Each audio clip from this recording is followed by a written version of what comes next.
Eclesiastés capítulo 7, libro de Eclesiastés capítulo 7. Y vamos a leer los versículos 1 al 14. Dice así la palabra de Dios: mejor es la buena fama que el buen ungüento, y mejor el día de la muerte que el día del nacimiento. Mejor es ir a la casa del luto que a la casa del banquete, porque aquello es el fin de todos los hombres, y el que vive lo pondrá en su corazón. Mejor es el pesar que la risa, porque con la tristeza del rostro se enmendará el corazón. El corazón de los sabios está en la casa del luto, mas el corazón de los insensatos en la casa en que hay alegría. Mejor es oír la reprensión del sabio que la canción de los necios. Mejor la risa, porque la risa del necio, es como el estrépito de los espinos debajo de la olla, y también esto es vanidad. Ciertamente la opresión hace entontecer al sabio, y las dádivas corrompen el corazón. Mejor es el fin del negocio que su principio. Mejor es el sufrido de espíritu que el altivo de espíritu. No te apresures en tu espíritu a enojarte, porque el enojo reposa en el seno de los necios. Nunca digas cuál es la causa de que los tiempos pasados fueron mejores que estos, porque nunca de esto preguntarás con sabiduría. Buena es la ciencia con herencia, y provechosa para los que ven el sol, porque escudo es la ciencia y escudo es el dinero, mas la sabiduría excede en que da vida a sus poseedores. Mira la obra de Dios, porque ¿quién podrá enderezar lo que él torció? En el día del bien, goza del bien. En el día de la adversidad considera: Dios hizo tanto lo uno como lo otro, a fin de que el hombre nada halle después de él. Definitivamente predicar de Eclesiastés es un reto. Pero este pasaje tiene muchas enseñanzas importantes para nosotros hoy. Hay un dicho muy popular, seguramente ustedes lo han oído, que dice que nunca se debe juzgar un libro por su cubierta. Nunca se debe juzgar un libro por su cubierta. Hay algunos libros muy buenos que tienen portadas muy malas. Y de igual manera hay libros que son francamente mediocres que tienen portadas muy atractivas. Y lo mismo puede ocurrirnos al evaluar la vida de los demás. Algunas personas parecen estar viviendo la vida que nos hubiera gustado vivir, porque ellos disfrutan de muchas de las cosas que a nosotros nos hubiera gustado disfrutar. Seguridad financiera, buena salud, popularidad, disposición a hacer lo que quieran, cuando lo quieran y como lo quieran. Sin embargo, si nosotros pudiéramos intimar con tales personas, si pudiéramos adentrarnos en sus vidas, probablemente descubriríamos que muchas de ellas no están viviendo en realidad la vida tan idílica que parecen estar viviendo. No se debe juzgar un libro por la cubierta, porque la fachada puede ser muy engañosa. Y esa es precisamente una de las lecciones que nosotros aprendemos en esta porción del libro de Eclesiastés que comenzamos a considerar hace ya varias semanas atrás. Nosotros decíamos la semana pasada que la mayoría de las personas presupone que la prosperidad siempre es buena y que la adversidad necesariamente es mala. Por lo tanto, debemos concluir que la felicidad consiste en evitar a toda costa la adversidad y procurar en cambio una vida próspera y segura. Pero ya vimos que Salomón nos demuestra en los capítulos 5 y 6 del libro de Eclesiastés que la prosperidad material en sí misma no pueden asegurarle a nadie una vida satisfecha y feliz. La prosperidad económica en sí misma no puede asegurarle a nadie una vida satisfecha y feliz. En primer lugar, porque los bienes terrenales y la capacidad de disfrutar de ellos vienen por separado. Los bienes terrenales y la capacidad de disfrutar de esos bienes vienen en cajas diferentes. Dice en el capítulo 6 de Eclesiastés, versículo 1, hay un mal que he visto debajo del cielo y muy común entre los hombres, el del hombre a quien Dios da riquezas y bienes y honra y nada le falta de todo lo que su alma desea, pero Dios no le da la facultad de disfrutarlo. Le dieron un regalo, pero las baterías no vinieron incluidas. Lo segundo que dice Salomón aquí es que aún en el caso de aquellos que pueden disfrutar de lo que tienen, todavía tienen que enfrentar el problema de que nuestros deseos nunca se sacian. Nuestros deseos nunca se sacian. Dice en el versículo 7 del capítulo 6 que estudiamos la semana pasada, todo el trabajo del hombre es para su boca y con todo eso su deseo no se sacia. Su deseo no se sacia. Como decíamos la semana pasada, los deseos siempre andan de viaje, pero nunca llegan a su destino. Nosotros siempre deseamos lo que no tenemos. Decía Shakespeare, el apetito es el lobo universal. El apetito es el lobo universal. Ahora bien, en lo que el libro de Eclesiastés intenta enseñarnos, y esto es importante aclararlo aquí, no es que debemos vivir como los monjes de la Edad Media, recluidos en monasterios y negándonos todos los deleites legítimos que este mundo ofrece. No, lo que Salomón nos quiere enseñar es que todas las ofertas de este mundo son incapaces en sí mismas de producir una vida satisfecha y feliz, a menos que nosotros coloquemos a Dios en el centro de nuestra existencia. Ese es el punto. A menos que coloquemos a Dios en el centro de nuestra existencia. Si tú no tienes a Dios, aunque lo tengas todo desde el punto de vista terrenal, tú no tienes nada. Eso es lo que Salomón nos está diciendo aquí. Tú no tienes nada. Pero ahora Salomón va a dar un paso más radical. Un paso más revolucionario, si podemos decirlo así, en el capítulo 7. Porque él va a demostrar que no solo debemos rechazar esa idea de que la adversidad siempre es negativa, sino que debemos entender que en la providencia de Dios, los tiempos de tristeza, los tiempos de pesar pueden ser sumamente beneficiosos. Él está rebatiendo completamente aquí el sentir normal de las personas, como las personas piensan. Y para probar este punto, Salomón recurre a una serie de proverbios, de reflexiones proverbiales. Este capítulo alguien le ha llamado los proverbios de Eclesiastés. Este libro viene con una secuencia de pensamiento, pero cuando llega al capítulo 7, Salomón deja el formato que ha venido trayendo y comienza a traernos proverbios tras proverbios tras proverbios, algunos de ellos muy provocadores, algunos de ellos muy chocantes. ¿Han visto ustedes personas que a veces dicen cosas con la intención de despertarte? Algo que suena extraño. Eso es lo que está haciendo Salomón aquí. Y él compara varios aspectos de la vida donde no siempre lo mejor es lo que parece mejor en primera instancia. Él va a comparar aquí 7 aspectos de la vida donde lo mejor no siempre es lo que parece mejor a primera vista. Primera comparación. Enfrentar el lado serio de la vida, incluyendo el hecho incontrovertible de la muerte, es mejor que vivir con ligereza y superficialidad. Hay personas que no les gusta pensar en la muerte. Ellos creen que si piensan en la muerte le están llamando. Bueno, lo que Salomón está diciendo aquí es que considerar el lado serio de la vida, incluyendo el hecho incontrovertible de que algún día te vas a morir, Salomón dice, eso es mejor que vivir en negación, eso es mejor que vivir con ligereza y superficialidad. Versículo 1, mejor es la buena fama que el buen ungüento, y mejor el día de la muerte que el día del nacimiento. En el Antiguo Testamento se usaban los ungüentos, los perfumes, para refrescar el cuerpo y ocultar los malos olores.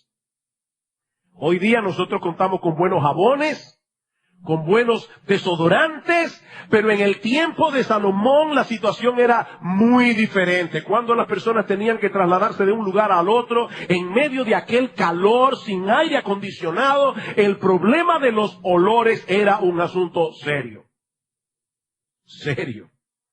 Así que las personas apreciaban los buenos ungüentos para refrescarse y tapar los olores indeseables. Pero ese era un lujo que no podía darse todo el mundo. Hablar de un buen perfume en aquellos días era hablar de algo sumamente costoso. Fue por eso que Judas reaccionó cuando María de Betania derramó sobre los pies del Señor 1 libra de nardo puro. Dice en Juan capítulo 12, versículo 5, que Judas se quejó de que ese perfume hubiera podido venderse por 300 denarios y dárselo a los pobres. 300 denarios era lo que ganaba un obrero generalmente en 10 meses de trabajo.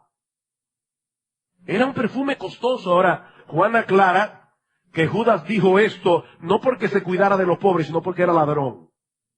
Y él sustraía de la bolsa donde estaban los bienes comunes. Sin embargo, a pesar de lo costoso y apreciado que era el perfume en esa cultura, Salomón nos dice aquí que tener un buen nombre, que es lo que dice el texto literalmente, tener una buena reputación es mejor que tener un buen ungüento. Es mejor. Esta idea es similar a la que encontramos en Proverbios capítulo 22, versículo 1. Además, estima es el buen nombre que las muchas riquezas. Y la buena fama más que la plata y el oro, dice Salomón. Es más valioso tener una buena reputación que tener un buen perfume. Aunque el perfume es más fácil de aplicar que llegar a tener una buena reputación. Ese es el punto. No requiere de mucho esfuerzo echarse colonia por la mañana y salir de casa oliendo bien. Esa es una forma de mejorar tu paso por el mundo, relativamente rápida, relativamente fácil, pero sumamente superficial. Imagínate que has pasado el día entero trabajando en el campo, como en esa época, ¿verdad? Y llegas a casa bien sudado, con un olor bastante desagradable. Así que tú decides bañar tu cuerpo con colonia para resolver el problema. ¿Qué va a suceder realmente? Que a medida que pasen las horas, el efecto comenzará a evaporarse y te habrás dado cuenta, o muy probablemente los demás se darán cuenta, de que en realidad tú no resolviste ningún problema.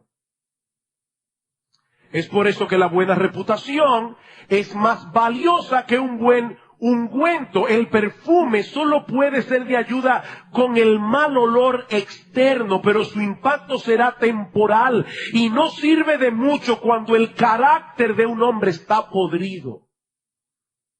No sirve de mucho. Pero el buen carácter es diferente. El buen carácter no es algo externo, el buen carácter es parte esencial de la persona y no meramente una mejora cosmética y superficial. Es por eso que Salomón continúa diciendo, y van a ver la relación entre una cosa y la otra, mejor el día de la muerte que el día del nacimiento. Mejor el día de la muerte que el día del nacimiento. Esta parece ser una declaración pesimista, pero noten que Salomón no está diciendo aquí que el día de tu muerte es mejor que el día de tu nacimiento. Eso no es lo que él está diciendo en el texto. Tampoco está sugiriendo que es mejor morirse que nacer. De hecho, para poder morirse hay que nacer primero. Obviamente. Él está comparando aquí dos momentos significativos de la existencia humana. El día del nacimiento, por un lado, cuando todo el mundo recibe su nombre, y el día de la muerte, cuando ya todo el mundo sabe lo que ese individuo hizo a lo largo de su vida con ese nombre. ¿Ven la idea otra vez? La fama y el ungüento es la relación que hay aquí. El día del nacimiento nos pone por delante el potencial de lo que puede llegar a ser una vida. Y muchas personas dicen, ese niño será presidente de la República, ese niño será ingeniero, ese niño será muchísimas cosas. El día del nacimiento tiene por delante todas las posibilidades. Pero el día de la muerte es cuando queda confirmado lo que esa vida significó realmente. Alguien decía que cuando Judas nació, le pusieron un buen nombre. ¿Saben lo que significa Judas? Judas significa alabanza. Así que a Judas le pusieron un buen nombre al nacer. Para cuando Judas murió, había convertido aquel nombre honorable en algo vergonzoso. Nadie le quiere llamar Judas a su hijo. O Herodes. Es a la luz de esa realidad que Salomón nos dice en el versículo 2 que es mejor ir a la casa del luto que a la casa del banquete. ¿Por qué? Porque aquello es el fin de todos los hombres y el que vive lo pondrá en su corazón. Yo sé que eso es totalmente contrario a la inclinación de la mayoría de las personas. Si tenemos la opción de asistir a la celebración de algo, de asistir a un funeral, la inclinación natural del corazón, ¿cuál es, hermanos? Es ir a la casa donde se está celebrando algo. Pero Salomón nos dice aquí que el funeral es mejor. No es que nunca dejes de ir a la celebración, pero el funeral es mejor porque nos recuerda algo de suprema importancia que todos queremos olvidar, que nuestra vida termina en una tumba. Nosotros queremos olvidar eso. Por eso alguien decía que cada funeral anticipa el nuestro. Tú que delante de mí estás, donde te ves, yo me vi, donde me ves, te verás. Cada funeral anticipa el nuestro. Queridos hermanos, amigos que están aquí en esta mañana, nuestra vida es temporal y pasa más rápido de lo que quisiéramos. Es como un pensamiento.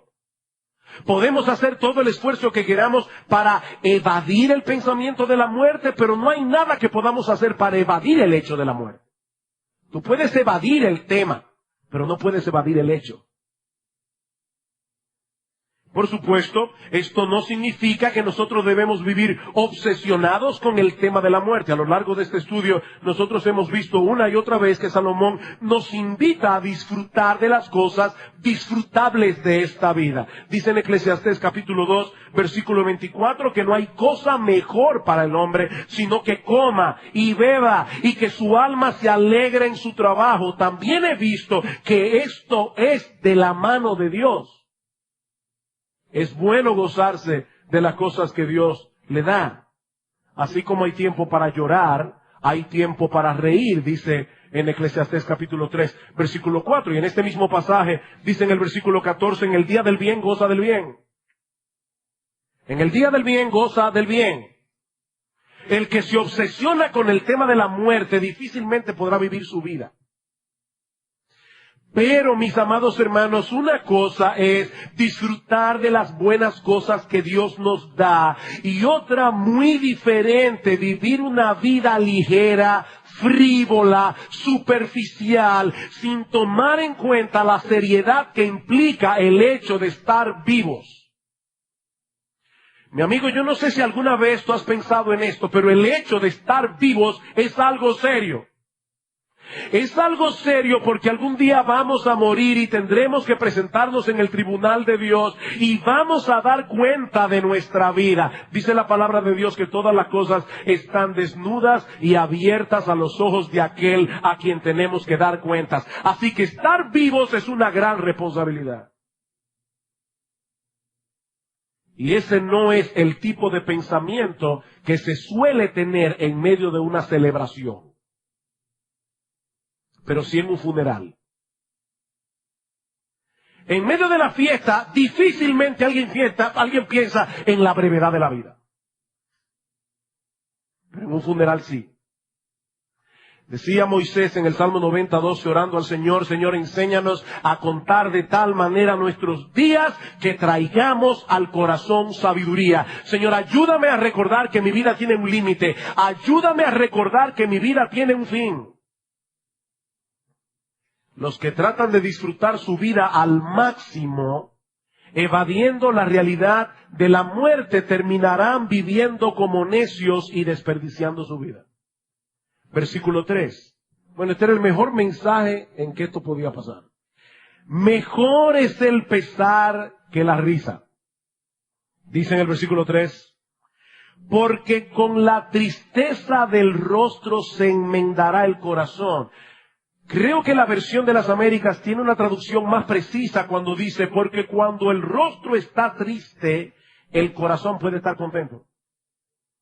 Versículo 4, el corazón de los sabios está en la casa del luto, mas el corazón de los insensatos en la casa en que hay alegría. Salomón no está promoviendo aquí la melancolía y la depresión. La palabra que se usa en el versículo 3 y se traduce como risa en nuestras versiones, da la idea de una risa desenfrenada. Han visto ustedes, ¿verdad?, en las elecciones que dice la risa remedio infalible.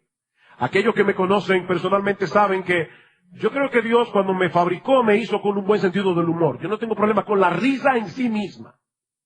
Pero esa no es la risa de la que Salomón está hablando aquí. Él está señalando ese tipo de persona que todo se lo toma a chiste. Ese tipo de persona que vive burlándose de todo el mundo. Ese tipo de persona que hace bromas todo el tiempo. Ese tipo de alegría no es otra cosa que un anestésico que lleva al individuo a olvidar el lado serio de la vida hasta que es demasiado tarde. Ese es el problema. Pero de la misma manera, dice Salomón, el pesar que puede traer al corazón un pensamiento serio es lo que da como resultado el tipo de sabiduría que termina produciendo un corazón contento. Oigan lo que estoy diciendo, o lo que Salomón está diciendo. Mejor es el pesar que esa risa desenfrenada. Porque al final de cuentas, la risa desenfrenada, el tipo que todo se lo coge a chiste, terminará teniendo una vida desgraciada. Pero aquel que tiene pensamientos serios acerca de la vida terminará teniendo un corazón sabio, y ese corazón sabio terminará alegrando su corazón con una verdadera y permanente alegría. Mejor es la tristeza que la risa, porque cuando el rostro está triste, el corazón puede estar contento. Así como hay un tipo de alegría anestésica que es propia de los necios, así también hay un tipo de gozo y de alegría que solo produce una vida reflexiva. De manera que lo primero que aprendemos en este pasaje, la primera comparación que encontramos aquí, es que enfrentar el lado serio de la vida, incluyendo el hecho incontrovertible de la muerte, es mejor que vivir con ligereza y superficialidad. Segunda comparación, la reprensión del sabio es mejor que la canción del necio. Versículo 5, mejor es oír la reprensión del sabio que la canción de los necios, porque la risa del necio es como el estrépito de los espinos debajo de la olla, y también esto es vanidad. Otra vez, aquí nos encontramos con algo que es contrario a la inclinación del corazón humano.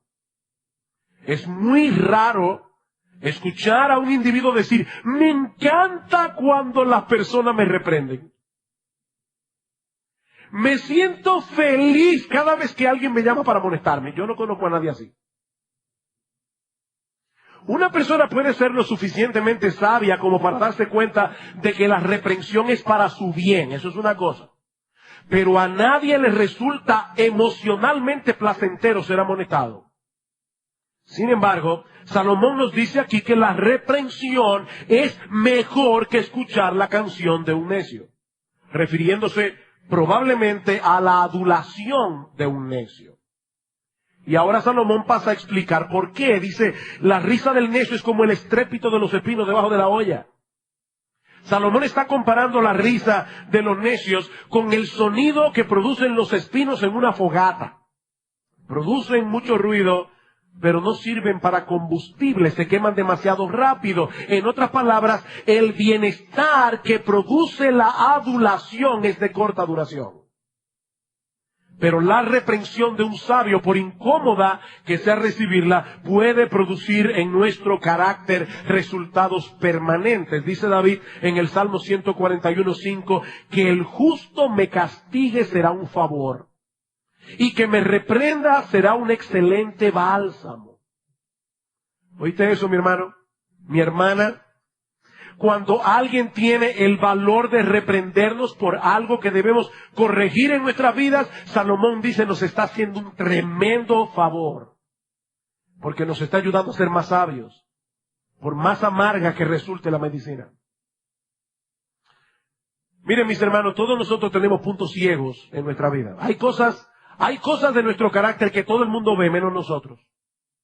Todo el mundo lo ve, pero nosotros no lo vemos.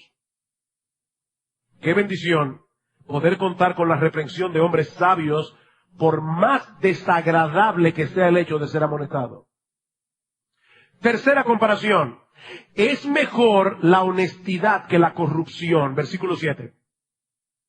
Ciertamente la opresión hace entontecer al sabio y las dádivas corrompen el corazón. ¿Qué quiere decir Salomón aquí? Que la sabiduría no es una vacuna contra la tentación de ganar dinero fácil.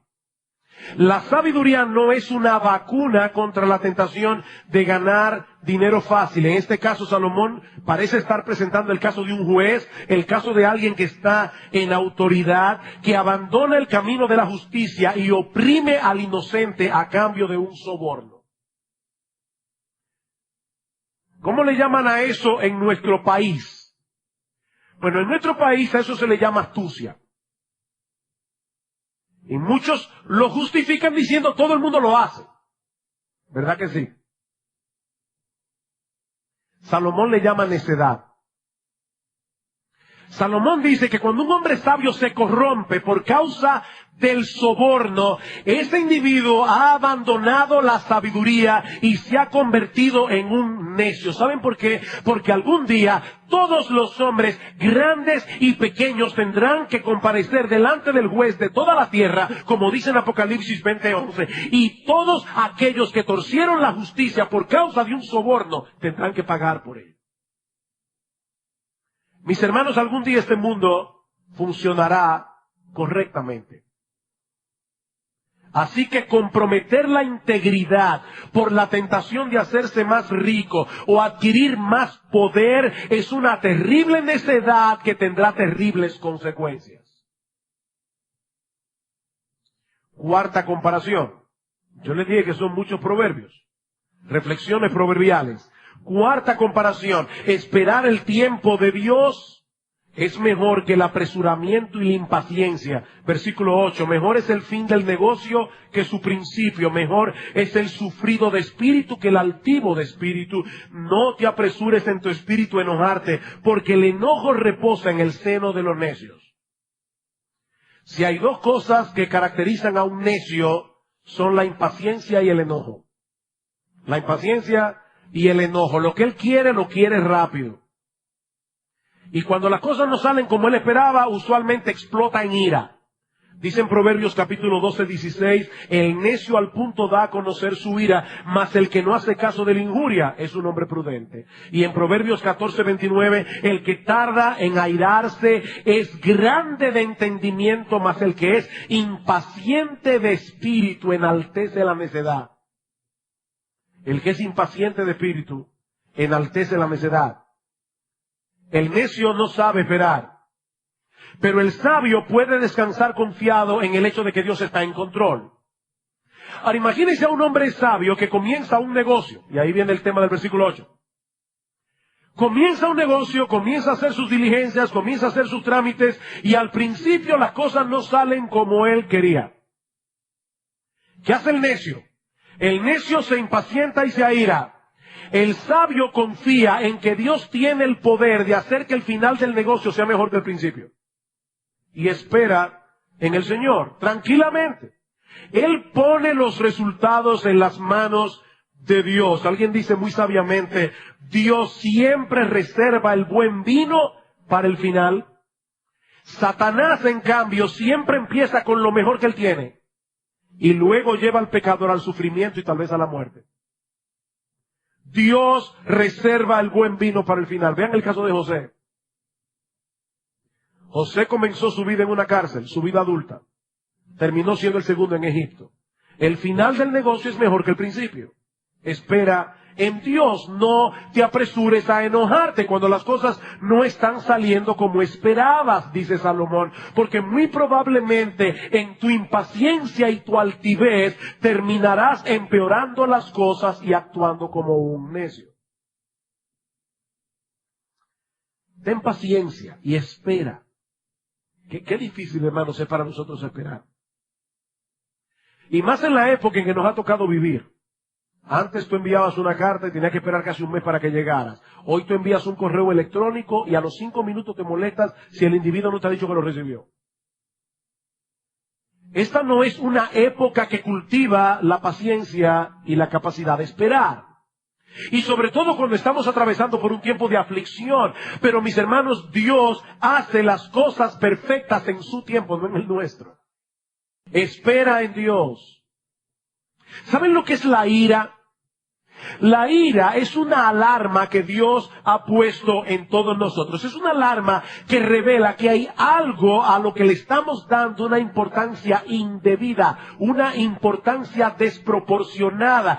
Nadie se aira por lo que no le importa. Así que cuando tú estás airado por algo, examina tu corazón. Hay una idolatría funcionando allí. Hay algo a lo que le estás dando demasiada importancia. Espera en Dios.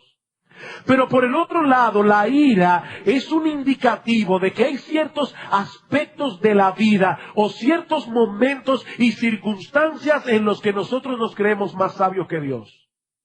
Piénsalo. ¿Por qué te enojas? ¿Por qué te airas? Porque las cosas no están saliendo como tú quisieras. Ahora, las cosas sí están saliendo como Dios quiere que salgan. Y Él es más sabio que tú. Así que la ira no es más que una declaración de que nosotros no estamos confiando en la providencia de Dios. Nosotros creemos que somos más sabios que Dios. Si eso estuviera en mis manos, uno no lo dice con su boca, pero en el fondo del corazón uno piensa, si eso estuviera en mis manos, yo lo haría de otra manera. Tú eres más sabio que Dios. ¿Y qué mayor necedad puede haber que esa? Quinta comparación. La realidad de hoy es mejor que la nostalgia del ayer. La realidad de hoy es mejor que la nostalgia del ayer. Nunca digas, versículo 10, ¿cuál es la causa de que los tiempos pasados fueron mejores que estos? Porque nunca de esto preguntarás con sabiduría. Hay personas que viven soñando con el pasado. Sobre todo cuando están experimentando dificultades en el presente. Los norteamericanos usan una expresión que honestamente yo no sé cómo traducirla con la fuerza que tiene en el inglés. Es the good old days. Hay personas que viven pensando en the good old days. Los buenos tiempos del pasado. ¿Recuerdan esa canción de Karina en el 70? Cualquier tiempo pasado nos parece mejor.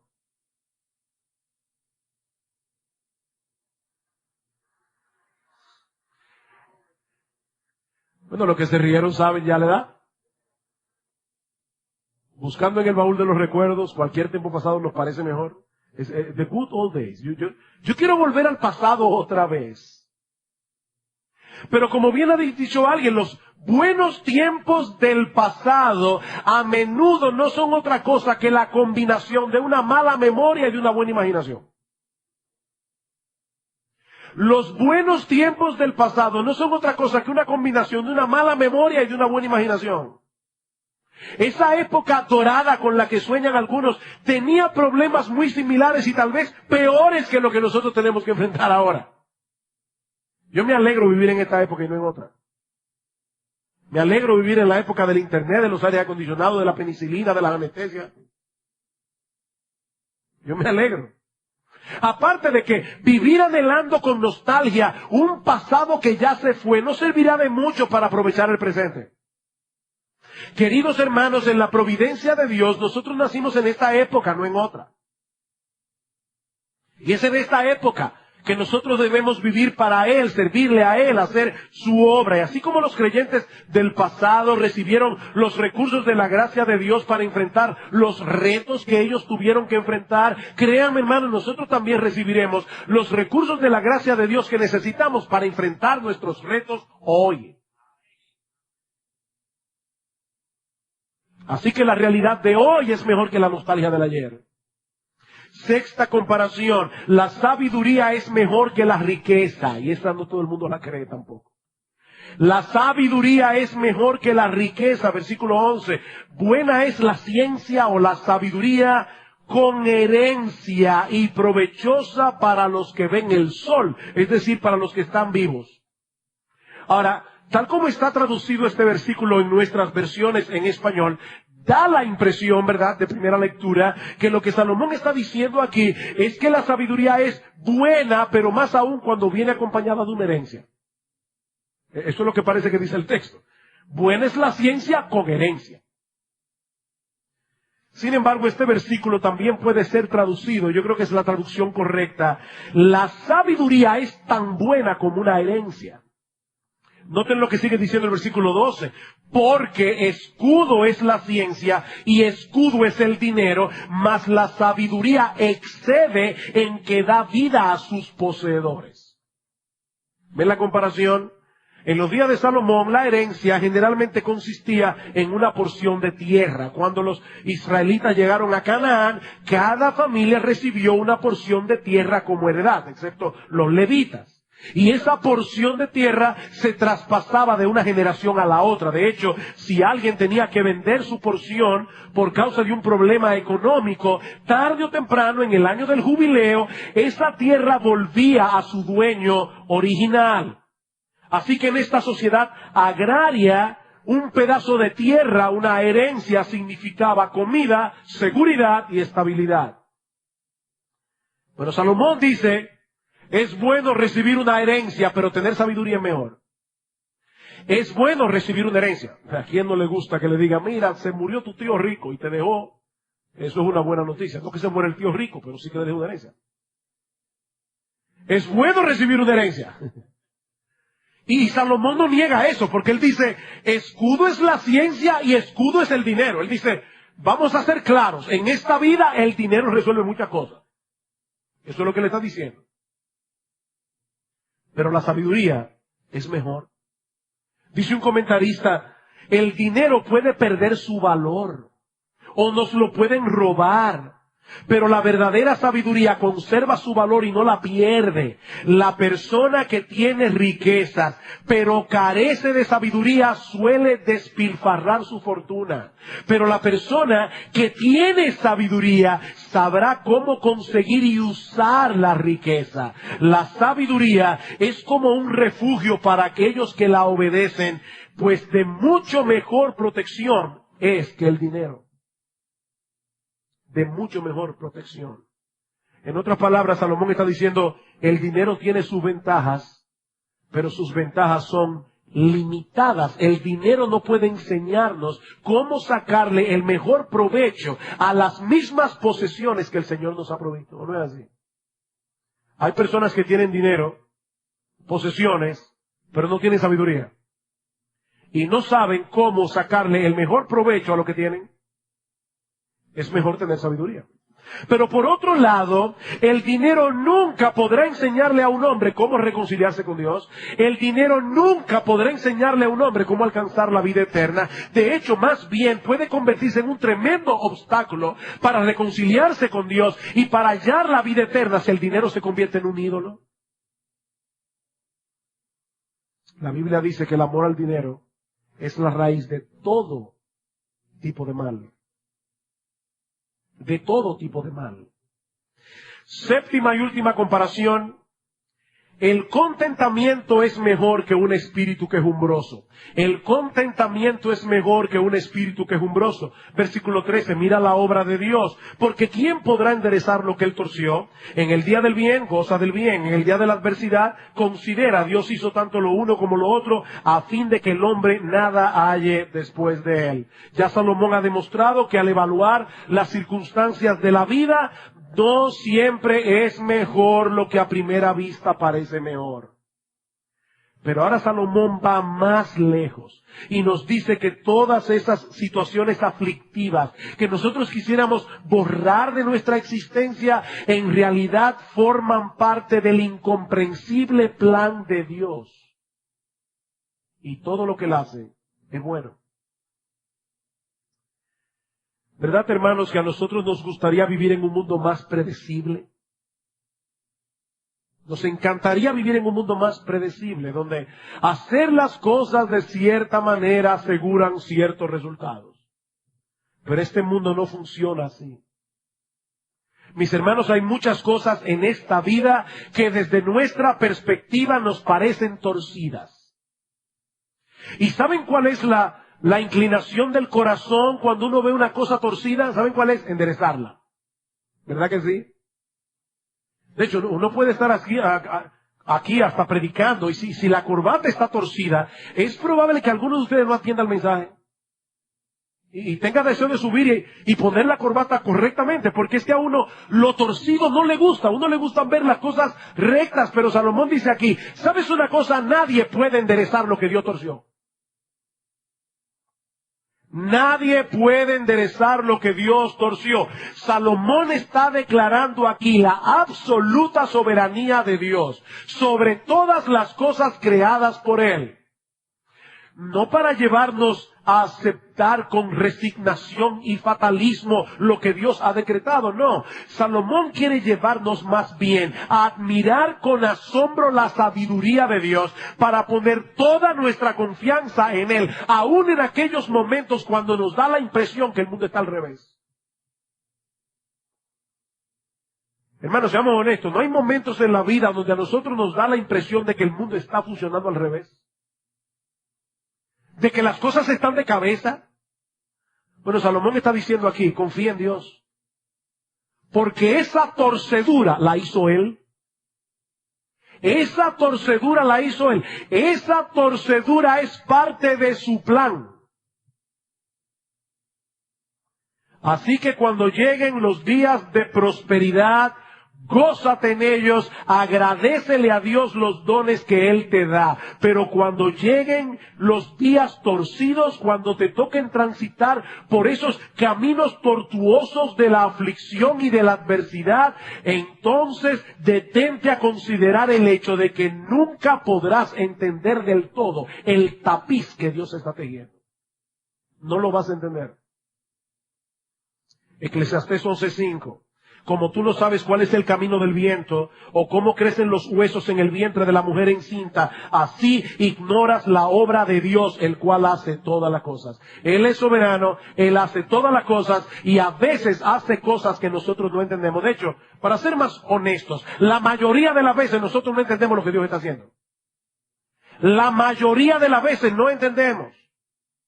¿Y saben para qué Dios lo hace así? Dice en el versículo 14 de Eclesiastés capítulo 7, porque Él quiere hacernos ver nuestras limitaciones, para que nunca caigamos en el error de confiar en nuestra propia sabiduría y capacidades. Dice un comentarista, justo cuando pensamos que tenemos una explicación para las cosas, Dios cambia la situación. ¿No les ha pasado eso? Uno cree que lo tiene ya todo agarrado, y de repente, ¡fruap!, las cosas cambian completamente. Y tenemos que desechar nuestra fórmula. Ahí es donde se equivocaron los amigos de Job.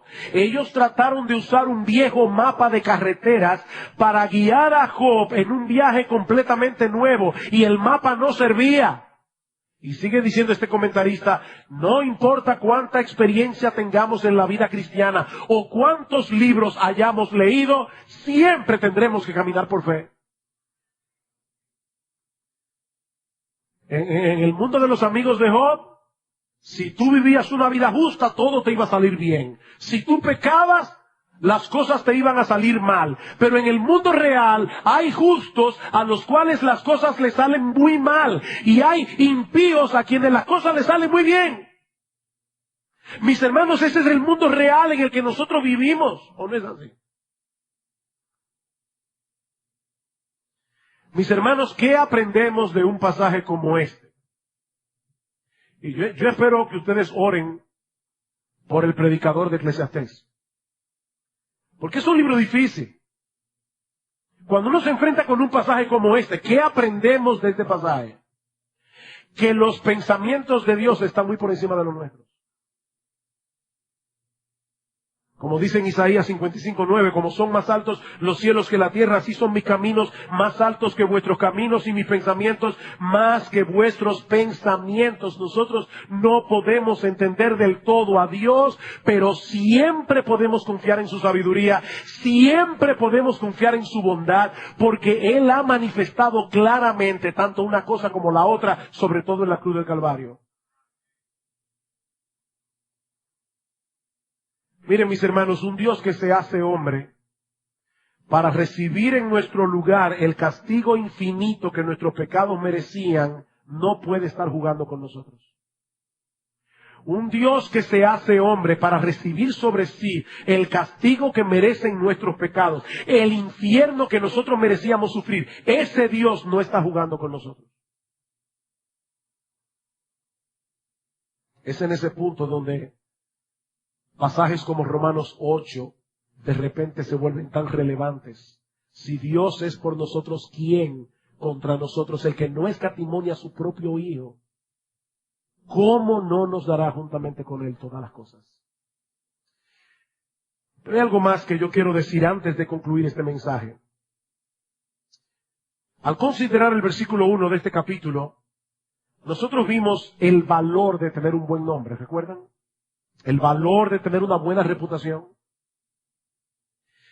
Pero ¿qué de todos esos aspectos de nuestra vida que solo Dios conoce? En los que hemos violado su ley moral, aunque nadie se haya enterado. ¿O qué de aquellos que pueden estar sentados aquí en esta mañana, que cuando miran hacia atrás y examinan objetivamente lo que ha sido su pasado, en el fondo de sus corazones saben que no han vivido como debieron haber vivido?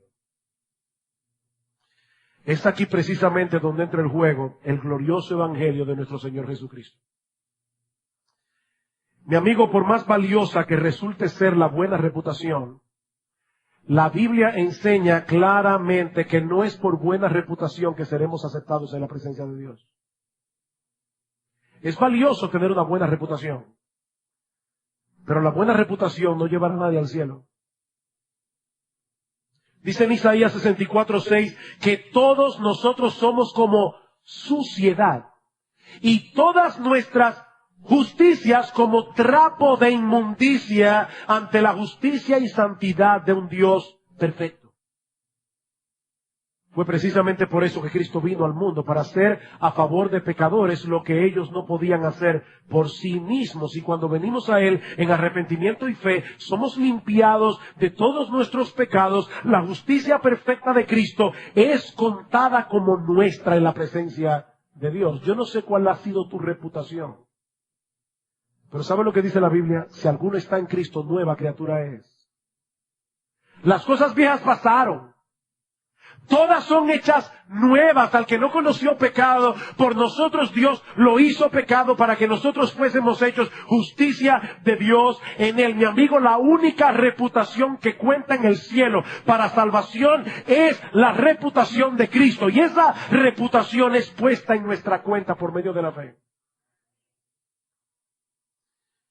Mi amigo, dice la Escritura que todos hemos pecado, todos nos hemos quedado cortos de alcanzar la gloria de Dios. En otras palabras, todos estamos muy lejos de llenar la tabla de evaluación de Dios, no importa cuán buena reputación tengamos en el mundo. Pero Cristo llenó ese estándar hasta el tope. Cristo llenó esa medida y ahora te ofrece por medio del Evangelio perdonar todos tus pecados y poner su justicia perfecta en tu cuenta por medio de la fe. No desprecies la oferta del Evangelio que Dios está poniendo hoy delante de ti. Porque como hemos visto en este estudio, nuestra vida en este mundo no solo es pasajera, es incierta. Nadie sabe cuándo será llamado a comparecer delante de Dios. Así que, mi amigo, el tiempo de arreglar tus cuentas es ahora. No mañana, es ahora. Hoy es el día aceptable. Hoy es el día de la salvación.